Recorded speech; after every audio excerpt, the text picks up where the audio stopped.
Es algo inquietantemente común el percibir que reconocemos una situación o un lugar como si aquello lo estuviéramos reviviendo o recordando como algo del pasado.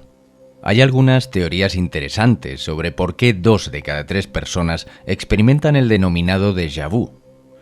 Tras escuchar varias historias registradas en la literatura investigativa alemana y canadiense, ahondaremos en las hipótesis que existen y qué podría ser más plausible en base a la estructura que toman las experiencias.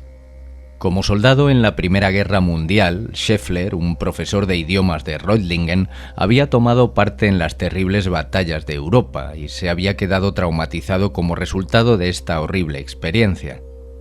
Después de la guerra se dedicó a la filosofía y había entrado en contacto con las ideas budistas a través de Kant y Schopenhauer. Fue así como conoció la teoría de la reencarnación, que le parecía lógica. Sin embargo, le habría gustado tener pruebas y por ello decidió seguir el camino del yoga. Él mismo dice: después de años de vivir una vida del ascetismo más estricto, gradualmente logré cultivar el principio del alma en mí, hasta tal punto que con el tiempo ganó control sobre el cuerpo. De acuerdo con las prescripciones del yoga, pasé de una a otra de las 4 etapas de absorción. Un día, habiendo llegado a las profundidades del cuarto ejercicio de meditación, cuando el alma emerge del cuerpo y solo un vínculo etéreo y delicado la une al cuerpo, tuve la experiencia más vívida de mi vida. El momento en que, como despertando de una profunda inconsciencia, abriendo los ojos, tuve una imagen en mi mente, no una imagen corriente. Scheffler vio una escena que parecía casi tridimensional. Vio claramente a un hombre que trabajaba como jardinero en el parque de un castillo que parecía estar en Escocia. El mayordomo vino corriendo por la avenida principal del parque y de lejos le dijo: «Hola, Dudley». Cuando el jardinero se dio la vuelta y Scheffler reconoció su rostro, era él mismo. Scheffler continúa: «Ese jardinero, ese Dudley, era yo, y ahora, de la nada, supe que era el año 1587. El castillo en cuyo parque estaba empleado estaba al noroeste de Edimburgo. El mayordomo, que era muy amigo mío, me informó apresuradamente de la ejecución de Mary Stuart y la relacionó con el temor de que el varón escocés a cuyo servicio ambos servíamos pudiera ser encarcelado.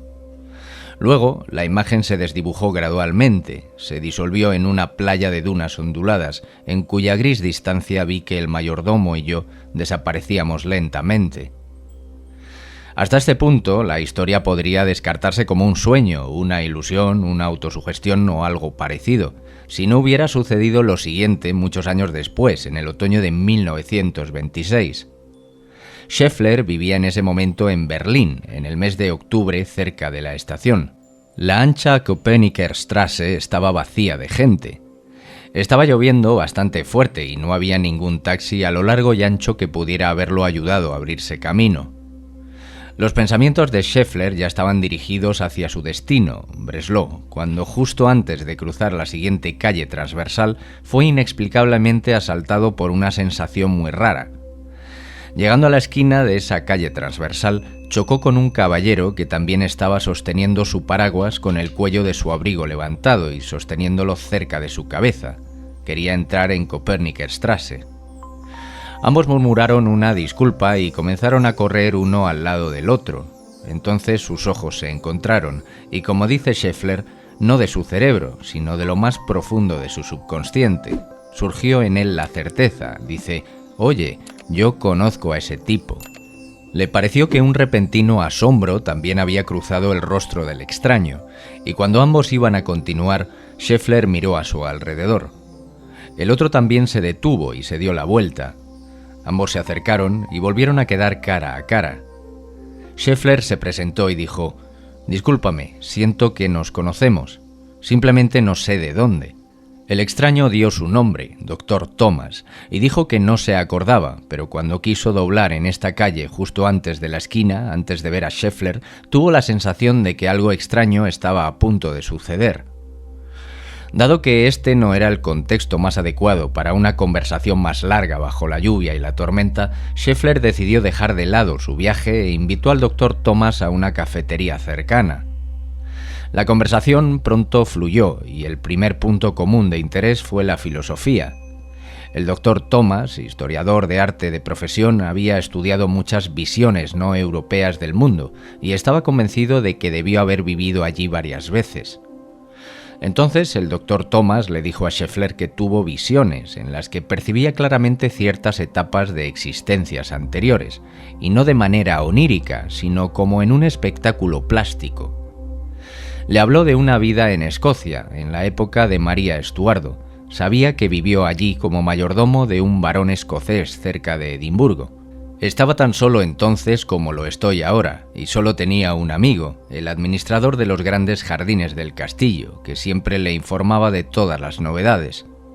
Scheffler prosigue: sin aliento, tuve que escuchar las palabras del doctor Thomas.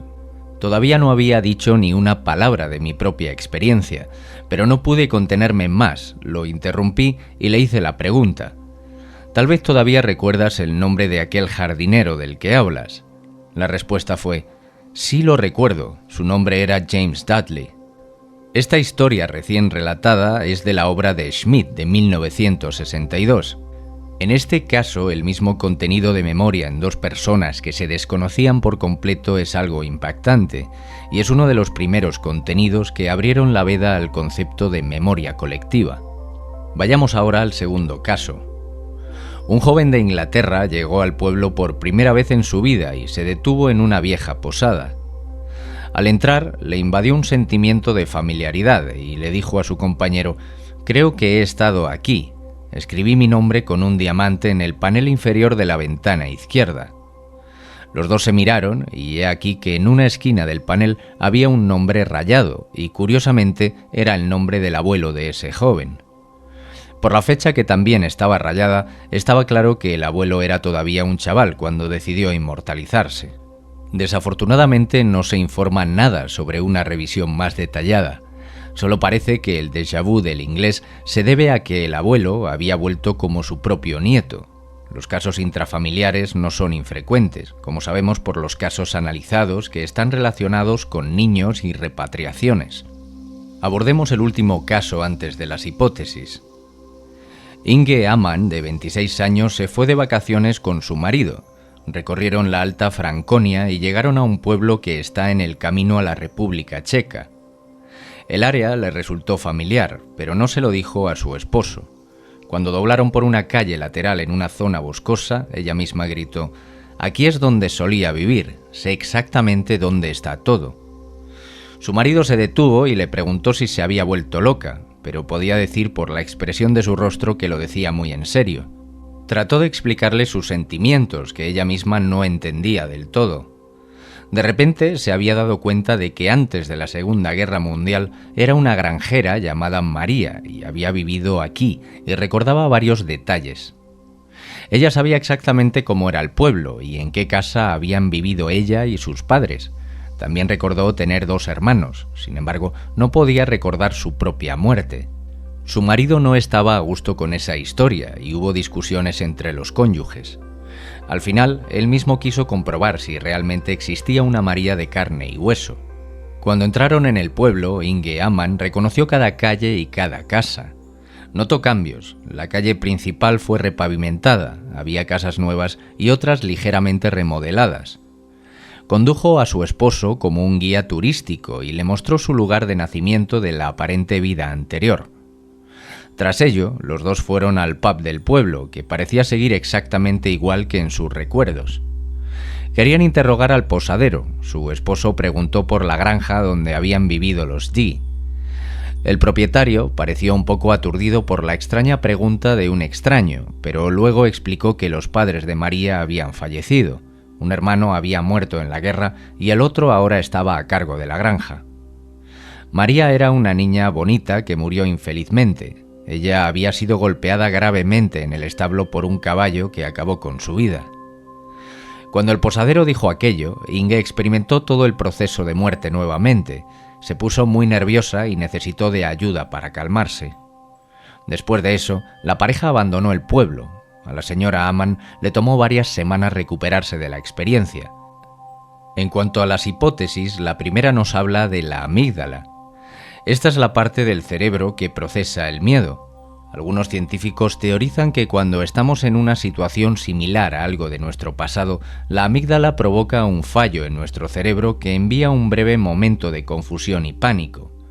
Registramos eso como un déjà vu y nos preguntamos qué es lo que sucede, con una sensación de haber vivido la escena previamente.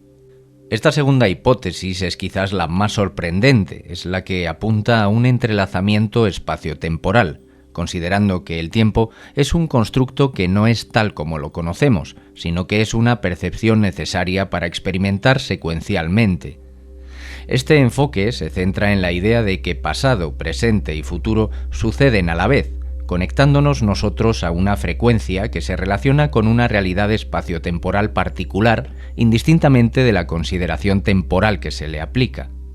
En tercer lugar, muchas religiones e incluso personas de algunas otras que no contemplan el fenómeno creen que cuando morimos, nuestros espíritus regresan en nuevos cuerpos. Como resultado, se tiende a apuntar al déjà vu como un entrelazamiento con una vida anterior. Esta hipótesis resulta muy sugerente en los casos en los que el reconocimiento de un espacio está enlazado con el conocimiento espontáneo de nombres de personas, calles y detalles que hacen alusión a una época anterior del lugar en donde sucede. Otra teoría bastante curiosa es la que apunta a que hay múltiples líneas de tiempo y universos en los que vivimos. Producen el fenómeno cuando se da un entrelazamiento, aunque en este caso, en vez de hacer alusión al tiempo como algo irreal, hablan de interacción entre dimensiones paralelas. Lo que a nivel personal me pregunto es que si la misma persona con la misma consciencia existe en varias realidades alternativas que comparten una línea temporal, entonces para poder considerar que la consciencia es la misma, dicha consciencia debería de estar asociada a esas dimensiones en momentos diferentes, aunque compartiendo la misma frecuencia de tiempo.